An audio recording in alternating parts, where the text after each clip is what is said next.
Have you ever asked yourself, why do I keep falling for the same kind of person?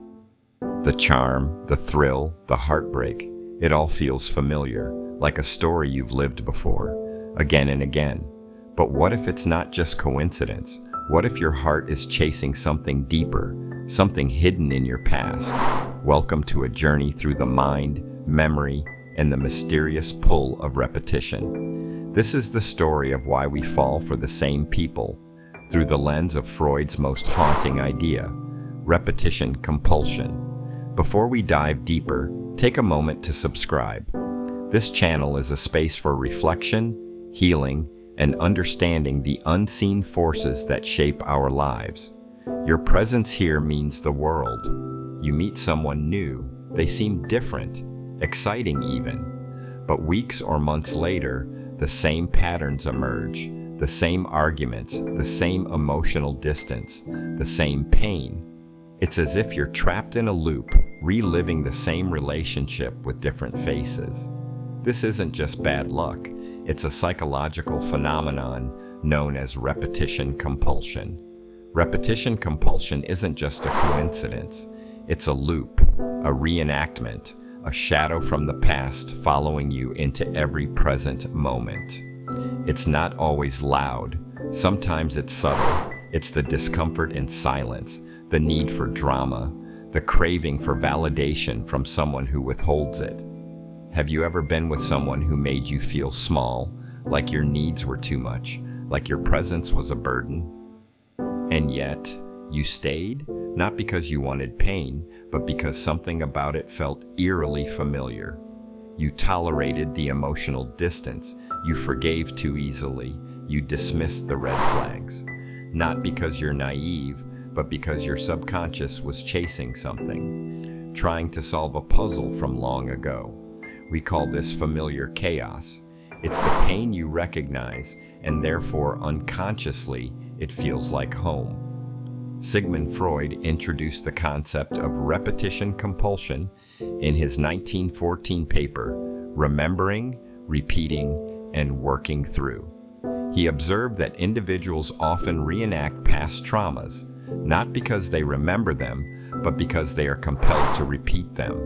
In his 1920 work, Beyond the Pleasure Principle, Freud expanded on this idea, suggesting that people are driven by an unconscious desire to return to earlier states of being, even if those states are painful. This drive, he proposed, is more fundamental than the pursuit of pleasure. It's an instinctual pull towards the familiar, even when it hurts. What Freud saw in his patients was something tragically beautiful. People seeking not just relief, but understanding. Seeking closure through reenactment, trying to change the ending. But we rarely change the ending by staying inside the same narrative. Why would someone repeatedly choose the same type of partner? Why would someone walk into relationships that echo their pain? Freud argued that we are not doing this consciously. It's not about conscious memory, it's about unconscious compulsion. And this compulsion doesn't seek happiness, it seeks resolution. It seeks to fix what was once broken. But here's the twist. When we unconsciously try to fix the past through our present relationships, we don't fix it, we relive it again and again until we recognize the pattern. Our earliest relationships set the template for our future ones. If love was inconsistent, conditional, or absent in childhood, we might seek out similar dynamics in adulthood, not because they're healthy, but because they're familiar. The child who was only seen when they succeeded may grow into an adult who seeks validation through achievement. The child who was loved when quiet may become the adult who fears expressing needs. The child who was ignored may now fall in love with those who never fully show up. These patterns are not conscious choices. They are ingrained responses, etched into our psyche by early experiences. When a child is taught that love equals chaos, confusion, or rejection, they internalize those emotions as part of intimacy. Later in life, such individuals feel lost in calm, consistent love. They may even sabotage it. And it's not just romantic. This shows up in friendships, work dynamics, even how we talk to ourselves. The emotional blueprint of your childhood doesn't fade, it echoes. Repetition compulsion often masquerades as an attempt to gain control over past traumas.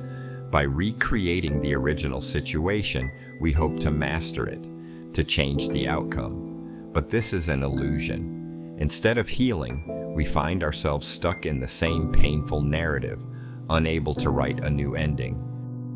Think about it. You fall for someone distant because your father was emotionally unavailable. You think, this time I'll be enough to make him stay. But you can't heal old wounds with new people, especially not if you're choosing those new people based on the very wound you're trying to escape. It's like reading the same chapter of a book over and over, hoping the words will change. They never do, until you choose a different book. Think of the people you've loved most deeply. Not the perfect ones, the unforgettable ones, the ones that left marks, not memories. Those relationships weren't just connections, they were echoes of someone older, someone from a time you barely remember, a parent's absence, a teacher's silence, a wound that never fully closed. In loving them, you weren't chasing a person, you were chasing healing. And that's why it hurts so much when it ends. Because it's not just about them, it's about you, your past, and the version of yourself you lost, trying to be loved. And until you see that, you'll keep chasing ghosts.